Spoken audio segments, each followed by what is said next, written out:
गुरु रूप गुरु प्यारी सत संगत जी, गुरु फतेह प्रवान करो। वाहिगुरु जी का खालसा, वाहिगुरु जी की फतेह।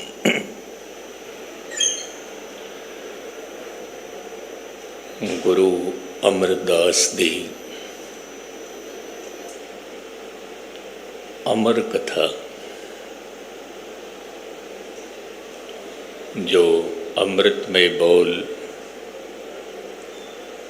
आप जी ने श्रवण कीते सिंह साहिब दी रचना तो।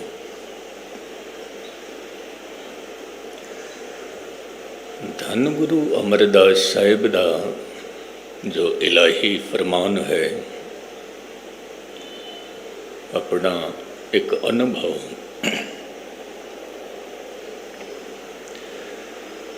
अपनी जिहड़ी गल कहनी है, रब दी जिहड़ी गल कहनी है, वो इस तरह शुरुआत करते हैं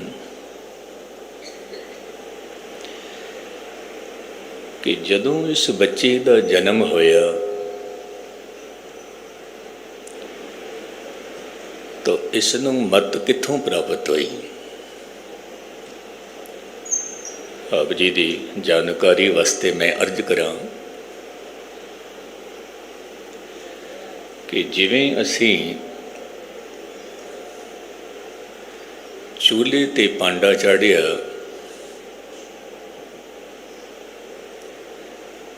ते फिर दूजा पांडा रखिया पर चूल्हा वही है, या फिर तीजा ते चौथा भांडा रखिया पर चूल्हा वही। चूल्हे बदलते गए, भांडा वही है, भांडे बदलते गए, चूल्हा वही है। जे किधरे इको ही भांडा वख वख चूल्हे ते चढ़िया होए, भांडा काला हो जाता है, क्योंकि कितने ही चूल्हे ते चढ़ के आया है एक ही भांडा। उसे भांडे विच सब्जी बनाई, उसे भांडे विच दाल बनाई, फिर उसे भांडे दे विच तीजी सब्जी बनाई, फिर उसे भांडे विच चौथी सब्जी बनाई। तपदा रहा भांडा काला हो गया। हूबहू इसे तरह साडा जिहड़ा मन है अज इस शरीर रूपी चूल्हे ते चढ़िया हुआ है। ते 70 साल 80 साल 90 साल फिर ये चूल्हा बदलेगा, शरीर बदलेगा। हुण शरीर तो बदल गया पर चेते रखना मन नहीं बदलिया, क्योंकि वो मन ही शरीर की तलाश करता है। मन ही हुण उस मन नूं किस तरह का शरीर मिलता है, ये डिपेंड करता है मन की प्रवृत्ति ते। उसकी प्रवृत्ति कैसी है। आप जी जो शब्द श्रवण करते हो कि जे मन की प्रवृत्ति है, धन की पकड़ होवे तो सप दी जोनी, जे वासना की पकड़ बहुती होवे तो फिर वेश्वा का शरीर है, और जे किधरे धीआं पुत्रां की दात की पकड़ होवे तो फिर सूअर की जोनी तैयार, और जे किधरे अपने मकान की पकड़ होवे, मंदिर की पकड़ होवे तो फिर प्रेत जोन भाव, फिर कोई शरीर नहीं है, फिर उत्थे प्रेत आत्मा है। ते जे किधरे नारायण नूं जपिया होवे, प्रभु नूं जपिया होवे तो फिर कोई शरीर नहीं मिलेगा। अंत काल नारायण सिमरै, ऐसी चिंता मैं जे मरे, बदत त्रिलोचन ते नर मुक्ता, पीतंबर वांकै हृदय बसे। फिर उसनों कोई शरीर नहीं मिलता। एक गल मैं होर कह देवां, कदी कदाई ਕੁਝ ਰੂਹਾਂ ਐਸੀਆਂ ਹੁੰਦੀਆਂ ਨੇ ਜਿਨ੍ਹਾਂ ਦਾ ਸਫ਼ਰ ਖਤਮ ਵੀ ਹੋ ਜਾਂਦਾ ਹੈ, ਕਰੀਬ ਕਰੀਬ ਸਾਗਰ ਦੇ ਕੋਲ ਹਨ। ਨਦੀ ਦਾ ਹਾਲੇ ਮਿਲਨ ਨਹੀਂ ਹੋਇਆ, ਪਰ ਸਾਗਰ ਕਰੀਬ ਹੈ। ਇਹ ਗੱਲ ਇੱਕ ਮਹਾਂਪੁਰਸ਼ ਮੈਨੂੰ ਸੁਣਾ ਰਿਹਾ ਸੀ ਕਿ ਹਾਲੇ ਸਾਗਰ ਵਿੱਚ ਮਿਲਨ ਨਹੀਂ ਹੋਇਆ ਨਦੀ ਦਾ, ਹਾਲੇ ਥੋੜ੍ਹਾ ਜਿਹਾ ਫਾਸਲਾ ਹੈ। ਪਰ ਜੇ ਕਿਧਰੇ ਉਸ ਦਰਿਆ ਦਾ, ਉਸ ਨਦੀ ਦਾ ਮਨ ਕਰੇ ਕਿ ਮੈਂ ਹਾਲੇ ਸਾਗਰ ਵਿੱਚ ਨਹੀਂ ਮਿਲਣਾ ਚਾਹੁੰਦੀ, ਮੈਂ ਹਾਲੇ ਹੋਰ ਸਫ਼ਰ ਕਰਨਾ ਚਾਹੁੰਦੀ ਹਾਂ, ਮੈਂ ਆਨੰਦ ਲੈਣਾ ਹੈ, ਕਹਿੰਦੇ ਨੇ ਪਰਮਾਤਮਾ ਉਹਨਾਂ ਦੀ ਅਰਜ਼ ਵੀ ਸੁਣਦਾ ਹੈ, ਪੁਕਾਰ ਵੀ ਸੁਣਦਾ ਹੈ। ਜਾਂ ਮੈਂ ਇਸ ਨੂੰ ਦੁਨਿਆਵੀ ਉਦਾਹਰਨ ਦੇ ਕੇ ਸਮਝਾਵਾਂ। 25 ਸਾਲ ਦੀ ਬੱਚੀ, ਮੈਂ ਉਸ ਨੂੰ ਆਖਿਆ, ਬੇਟਾ ਇੱਕ ਰਿਸ਼ਤਾ ਹੈ, ਜੇ ਆਪ ਜੀ ਦੀ ਇਜਾਜ਼ਤ ਹੋਵੇ ਤਾਂ ਤੇਰਾ ਰਿਸ਼ਤਾ ਕਰਾ ਦੇਈਏ। ਬੱਚੀ ਸਿਆਣੀ ਵੀ ਹੈ, ਸਮਝਦਾਰ ਵੀ ਹੈ, ਔਰ ਗੁਰਮੁਖ ਘਰਾਣੇ ਦੀ ਹੈ। ਬੱਚੀ ਦਾ ਜੀਵਨ ਵੀ ਚੰਗਾ ਹੈ। ਪਰ ਬੱਚੀ ਨੇ ਜਵਾਬ ਦਿੱਤਾ, ਕਹਿਣ ਲੱਗੇ, ਗਿਆਨੀ ਜੀ ਹਾਲੇ 2-4 ਸਾਲ ਹੋਰ ਮੌਜ ਮਸਤੀ ਕਰਨਾ ਚਾਹੁੰਦੇ ਹਾਂ, 2-4 ਸਾਲ। ਕਿਉਂਕਿ ਜਦੋਂ ਫਿਰ ਵਿਆਹ ਕੀਤਾ ਤਾਂ ਉਸਨੇ ਫਿਰ ਬਾਬਾ ਫਰੀਦ ਦੇ ਮੈਨੂੰ ਬੋਲ ਵੀ ਸੁਣਾ ਦਿੱਤੇ। ਫਰੀਦਾ ਜਾਂ ਕੁਮਾਰੀ ਤਾਂ ਚਾਓ, ਵਿਆਹੀ ਤਾਂ ਮਾਮਲੇ। ਫਰੀਦਾ ਇਹੋ ਪਛਤਾਵਾ, ਵਤ ਕੁਵਾਰੀ ਨਾ ਥੀ। ਤੇ ਇਹ ਗੱਲ ਚੇਤੇ ਰੱਖਣਾ, ਜਦੋਂ ਰਿਸ਼ਤੇ ਦੀ ਗੱਲ ਚੱਲਦੀ ਹੈ, ਜਿਤਨਾ ਸਕੂਨ ਮਿਲਦਾ ਹੈ, ਜਿਤਨੀ ਖੁਸ਼ੀ ਮਿਲਦੀ ਹੈ, ਵਿਆਹ ਤੋਂ ਬਾਅਦ ਫਿਰ ਉਤਨੀ ਖੁਸ਼ੀ ਨਹੀਂ ਮਿਲਦੀ। ਫਿਰ ਹਾਲੇ ਰਿਸ਼ਤੇ ਦੀ ਗੱਲ ਚੱਲ ਰਹੀ ਹੈ, ਮਨ ਖੁਸ਼ ਹੁੰਦਾ ਹੈ। ਕਦੇ ਕਿਸ ਪਾਸੋਂ ਰਿਸ਼ਤਾ ਆ ਰਿਹਾ ਹੈ, ਕਦੇ ਕਿਸ ਪਾਸੋਂ ਰਿਸ਼ਤਾ ਆ ਰਿਹਾ। ਮੁੱਕਦੀ ਗੱਲ ਮੈਂ ਇਹ ਅਰਜ਼ ਕਰਾਂ, ਗੁਰੂ ਨਾਲ ਹਾਲੇ ਮੁਹੱਬਤ ਕਰੋ, ਹਾਲੇ ਪਿਆਰ ਕਰੋ। ਤੇ ਜਦੋਂ ਮਿਲਨ ਹੀ ਹੋ ਗਿਆ ਤੇ ਫਿਰ ਗੱਲ ਹੀ ਖਤਮ ਹੋ ਗਈ। ਜਦੋਂ ਮਿਲਨ ਹੀ ਹੋ ਗਿਆ ਫਿਰ ਨਾ ਤਾਂ ਕਿਸੇ ਨਿਤਨੇਮ ਦੀ ਲੋੜ ਹੈ, ਨਾ ਕਿਸੇ ਸੰਗਤ ਦੀ ਲੋੜ ਹੈ। ਮਿਲਨ ਹੋ ਗਿਆ, ਗੱਲ ਖਤਮ ਹੋ ਗਈ। ਤਾਂ ਕਈ ਸਾਧਕ ਐਸੇ ਹੁੰਦੇ ਨੇ ਜਿਹੜੇ ਕਹਿੰਦੇ ਨੇ ਹਾਲੇ ਮਿਲਣਾ ਨਹੀਂ ਹੈ, ਹਾਲੇ ਮੁਹੱਬਤ ਕਰਨੀ ਹੈ, ਤੇਰੇ ਨਾਲ ਪਿਆਰ ਕਰ। ਤਾਂ ਇਸ ਤਰ੍ਹਾਂ ਮੈਂ ਅਰਜ਼ ਕਰ ਰਿਹਾ ਸੀ ਕਿ ਇਹ ਜੋ ਮਨ ਹੈ ਇਹ ਸਫ਼ਰ ਕਰਦਾ ਰਹਿੰਦਾ ਹੈ। ਸਰੀਰ ਛੱਡਦਾ ਹੈ, ਦੂਜਾ ਸਰੀਰ ਫਿਰ ਮਿਲਦਾ ਹੈ। ਦੂਜਾ ਸਰੀਰ ਛੱਡਦਾ ਹੈ, ਤੀਜਾ ਚੌਥਾ ਸਰੀਰ ਫਿਰ ਮਿਲਦਾ ਹੈ। ਔਰ ਉਹਦੇ ਕਰਮ ਦੇ ਮੁਤਾਬਿਕ, ਉਹਦੇ ਸੁਭਾਅ ਦੇ ਮੁਤਾਬਿਕ ਚੱਲਦਾ ਹੀ ਰਹਿੰਦਾ ਹੈ, ਸਿਲਸਿਲਾ ਚੱਲਦਾ ਹੀ ਰਹਿੰਦਾ। ਤੋ ਇਸ ਕਰਕੇ ਜਿਹੜੀ ਮੈਂ ਇੱਕ ਗੱਲ ਆਪ ਜੀ ਦੇ ਸਾਹਮਣੇ ਰੱਖਾਂ, ਮੁਸਤਾਕੀ ਮਾਫ, ਜਦੋਂ ਬੱਚੇ ਦਾ ਜਨਮ ਹੋਇਆ ਉਸ ਨੂੰ ਬਾਕੀ ਕੋਈ ਖਬਰ ਨਹੀਂ ਹੈ। ਇੱਕ ਖਬਰ ਹੈ ਕਿ ਉਸ ਨੂੰ ਭੁੱਖ ਲੱਗੀ ਹੈ, ਫਿਰ ਉਹ ਰੋਂਦਾ ਹੈ, ਰੋਂਦਾ ਹੈ। ਔਰ ਕਹਿੰਦੇ ਨੇ ਅਗਾਂਹ ਚੱਲ ਕੇ ਜੇ ਵਿਚਾਰ ਕਰੀਏ, ਹਾਲੇ ਉਹਦੀ ਬੁੱਧ ਪੂਰਨ ਤੌਰ 'ਤੇ ਵਿਕਸਿਤ ਨਹੀਂ ਹੋ ਪਾਈ ਹੈ, ਕਿਉਂਕਿ ਸਰੀਰ ਹਾਲੇ ਬਣਿਆ ਨਹੀਂ ਉਹਦਾ ਪੂਰਾ। ਹਾਲੇ ਵਿਚਾਰ ਉਹਦੇ ਗੁਪਤ ਹਨ, ਪਰ ਫਿਰ ਵੀ ਉਹਦੇ ਵਿੱਚ ਕਾਮ ਵਾਸਨਾ ਜਨਮ ਤੋਂ ਹੀ ਸ਼ੁਰੂ ਹੈ, ਜਨਮ ਤੋਂ ਹੀ। ਉਹਦਾ ਇਹ ਕਾਰਨ ਹੈ ਕਿਉਂਕਿ ਸਰੀਰ ਦੀ ਬਣਤਰ ਹੀ ਜਦੋਂ ਵਾਸਨਾ ਤੋਂ ਹੈ, ਤਾਂ ਉਸ ਬੱਚੇ ਦੇ ਵਿੱਚ ਵਾਸਨਾ ਮੌਜੂਦ ਹੈ, ਜਰਰੇ ਜਦੇ ਵਿੱਚ ਮੌਜੂਦ ਹੈ। ਜਿਵੇਂ ਜਿਵੇਂ ਉਹਦਾ ਸਰੀਰ ਵੱਡਾ ਹੁੰਦਾ ਜਾਏਗਾ, ਤਿਵੇਂ ਤਿਵੇਂ ਉਸ ਵਾਸਨਾ ਨੇ ਫਿਰ ਭੁੱਖ ਦੀ ਵਾਸਨਾ ਹੈ ਕਿਸੇ ਵੀ ਕਿਸਮ ਦੀ। ਮੈਂ ਅਕਸਰ ਅਰਜ਼ ਕਰਨਾ ਹਾਂ, ਪਰਮਾਤਮਾ ਨੇ 2 ਕਿਸਮ ਦੀ ਭੁੱਖ ਪਾਈ ਹੈ। दो किस्म दी। एक भुख वो है जिहदे नाल तुसीं जीवित रह सको, और दूजी भुख वो है जिहदे नाल समाज जीवित रह सके। ये दो भुखां हैं। एक भुख पूरी होंदी है रोटी नाल, आप जी जीवित रहो। दूजी भुख जो है जिहदे नाल समाज जीवित रहिंदा है, वो समझ लवो कि एक वासना की भुख, गृहस्थ जीवन की भुख। इहदे नाल बच्चे हुंदे ने, समाज जीवित रहिंदा है। ये दो किस्म दी भुखां। बच्चा जन्म तो ही अपने विचार लैके आया है। जिवें जिवें वड्डा होंदा जाएगा फिर होर विचार लभेगा, होर विचार इकट्ठे करेगा।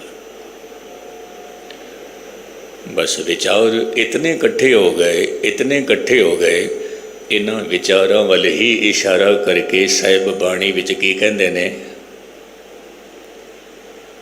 कि जन्म जन्म की इस मन को मल लागी, काला होआ स्याह। कुछ विचार पहलों इकट्ठे किए, कुछ विचार उस तो पहलों इकट्ठे किए, कुछ विचार इस जन्म में इकट्ठे किए, फिर जन्मां जन्मां की मल लगती आ रही है, लगती आ रही है। काला होआ स्याह कहते ने इतना काला हो गया, इतना काला हो गया जिवें खनली धोती। खनली धोती कहते ने तेली दे कोल एक कपड़ा होंदा है, जदों ਉਹਦਾ हथ तेल विच जाता है तो फिर उस कपड़े नाल पूंछ लेंदा है, वार वार वार वार। तो वो कपड़ा इतना मैला हो गया कि खनली धोती उजली ना होए, जे 100 धोवण पाए। बेशक तू 100 वारी उसनों धो ले, उसने काले दा काला ही रहना है, काले दा।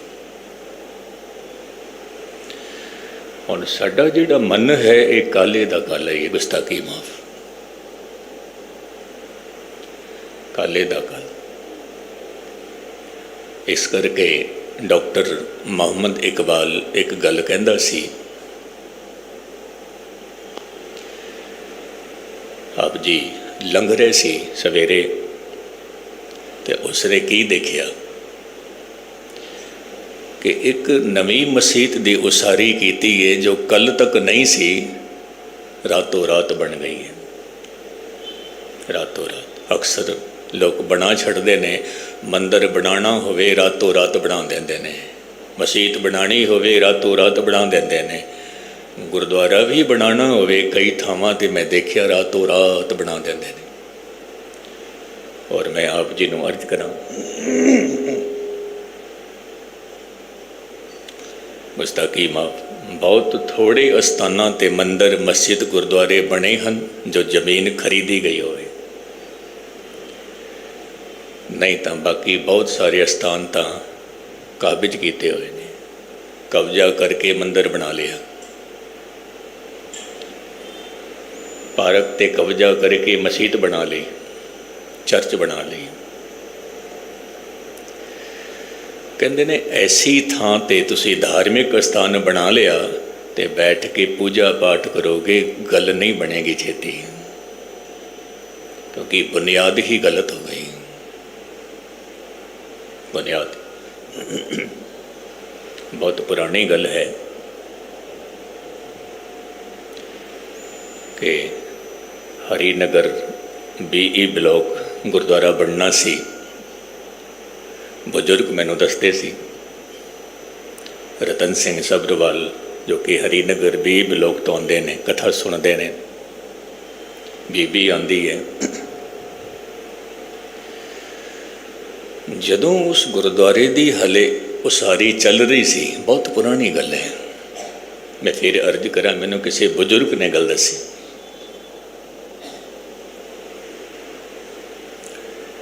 वो बुजुर्ग कहता है कि जे इजाजत होवे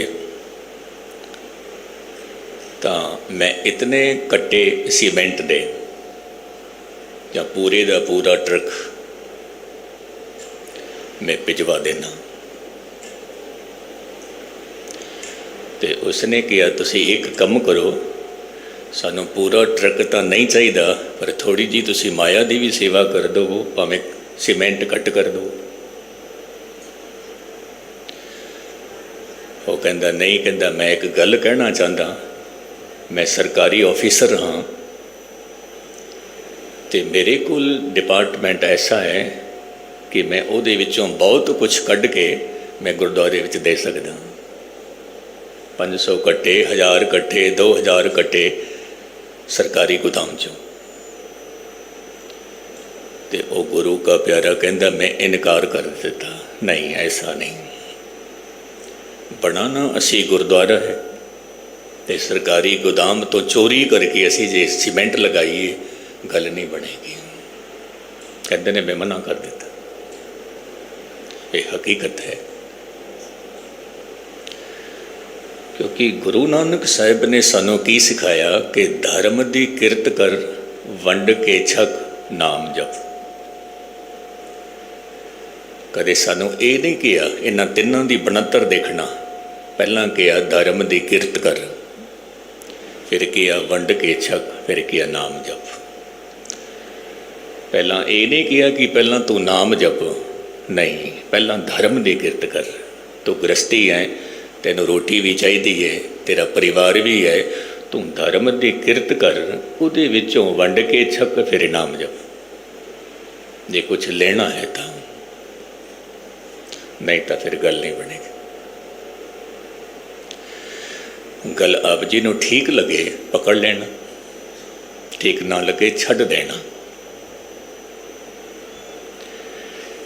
कहते ने जिस अस्थान ते तुसी बैठे हो, जिसे भी अस्थान ते, कोई मंदिर है, मस्जिद है, किधरे पूरब विच, पश्चिम दे विच, विशेष करके गुरु नानक साहिब की हिदायत सी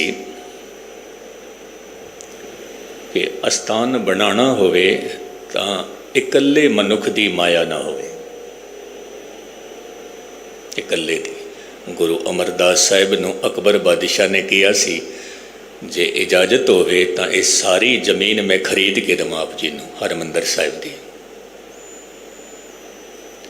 गुरु साहिब कहन लगे नहीं नहीं, क्योंकि किधरे ऐसा ना होवे कि तेरी दूजी पीढ़ी, तीजी, चौथी पीढ़ी का बालक आके कहे कि ये जमीन मेरे बाबे ने खरीद के दी थी। इस करके नहीं चाहिए। इत्थे माया लगनी है संगतां दी, भावें एक एक पैसा होवे, एक एक रुपया होवे, संगतां दा लगना चाहिए। ये मर्यादा गुरु घर दे विच है। इसे करके किसी ने 1 लाख रुपये दान किया, उसनों भी आप उही स्वरूपा देने, जिसने 100 रुपये दिते उसनों भी उही स्वरूपा देंगे। भाव गुरु का प्रसाद इक्वल है। मैं अर्ज कर रहा सी, ये जो मत है, इस मत नूं असीं किवें बदलीए? कौन बदलेगा इस मत नूं? साफ कौन करेगा? कबीर साहिब एक गल कहंदे सी कि तेरे मत विच जहर है, गुरु दी मत विच अमृत है। तो गुरु दी मत नाल वटांदरा कर ले, वटांदरा कर ले। हुण ऐसा कौन है जो अपनी पैड़ी मत जो कि दूजे नूं दवेगा, दे सकता है, पर वो कौन है जो अपनी चंगी मत दूजे नूं दे दवे ते पैड़ी मत आप ले लवे? नहीं, पर कहते ने एक गुरु है। गुरु, मैं एक छोटी जी गल पढ़ रहा सी, मैनूं चंगी लगी, आप जी दे सामने रखा। आप जी नूं कहा जावे तुसीं सूरज वल तको, नहीं तक सकते, तक ही नहीं सकते। आप जी नूं कहा जावे कि जो सूरज का अक्ष पानी विच बनिया होया है, या शीशे वल जो उहदियां किरणां आ रही ने, तो उसनूं तक कहते ने उसनूं भी नहीं तक सकते, देख ही नहीं सकते सूरज। ਕੀ ਚੰਦਰਮਾ ਨੂੰ ਦੇਖ ਸਕਦੇ ਹੋ? ਹਾਂ, ਪੂਰੇ ਦੇ ਪੂਰੇ ਚੰਦਰਮਾ ਨੂੰ ਦੇਖ ਸਕਦੇ ਹੋ। ਕਾਰਨ ਕੀ ਹੈ? ਹੁਣ ਚੰਦਰਮਾ ਦੇ ਕੋਲ ਆਪਣਾ ਪ੍ਰਕਾਸ਼ ਨਹੀਂ ਹੁੰਦਾ, ਬਿਲਕੁਲ ਨਹੀਂ ਹੁੰਦਾ। ਚੰਦਰਮਾ ਦੇ ਕੋਲ ਸੂਰਜ ਦਾ ਪ੍ਰਕਾਸ਼ ਹੁੰਦਾ ਹੈ। ਉਹ ਸੂਰਜ ਦੀ ਚਮਕ ਨਾਲ ਚੰਦਰਮਾ ਚਮਕਦਾ ਹੈ। ਆਪ ਜੀ ਸੂਰਜ ਨੂੰ ਨਹੀਂ ਦੇਖ ਸਕਦੇ, ਆਪ ਜੀ ਚੰਦਰਮਾ ਨੂੰ ਦੇਖ ਸਕਦੇ ਹੋ, ਪੂਰੇ ਦਾ ਪੂਰਾ ਚੰਦਰਮਾ। तो आलमा का कहना है कि जो सूरज है उसनों समझ लवो परमात्मा, और जो चंद्रमा है इसनों समझ लवो गुरु। गुरु दे कोल अपनी जोत नहीं है, गुरु दे कोल परमात्मा की जोत है। इस करके आप जी को मैं अर्ज करा, गुरु परमेश्वर एको जान। गुरु बिल्कुल शून्य है और गुरु कोल जोत परमात्मा दी है। जे परमात्मा नूं देखना होवे सीधे तौर ते नहीं देख पाओगे। परमात्मा नूं देखना होवे तो पहला गुरु नूं देख लो, और गुरु दे विच जिहड़ी झलक है वो परमात्मा दी ही झलक है। एक मैं होर गल आप जी नूं अर्ज करा। कहन लगे वो गुरु गुरु भी नहीं है जो शिष्य दे गुनाह ना बख्श सकता होवे, वो गुरु गुरु भी नहीं है। क्योंकि गुरु दयावान है, गुरु करुणावान है, गुरु हर एक गुनाह बख्श देंदा है अपने शिष्य दे। तो गुरु दे विच परमात्मा नूं वेख, तू चंद्रमा दे विच सूरज नूं वेख। जो चंद्रमा की चमक है वो सूरज की ही चमक है, जो सूरज का प्रकाश है वो ही चंद्रमा का प्रकाश है। तो ये साढ़े वास्ते परमात्मा ने इतनी रहमत की है कि सानू गुरु बख्शिया कि तू मैनू तो नहीं देख सकेगा। परमात्मा कहता है मेरे प्रकाश नू नहीं देख सकेगा, ठीक होवेगा तू मेरा प्रकाश चंद्रमा दे विच देख, गुरु विच देख।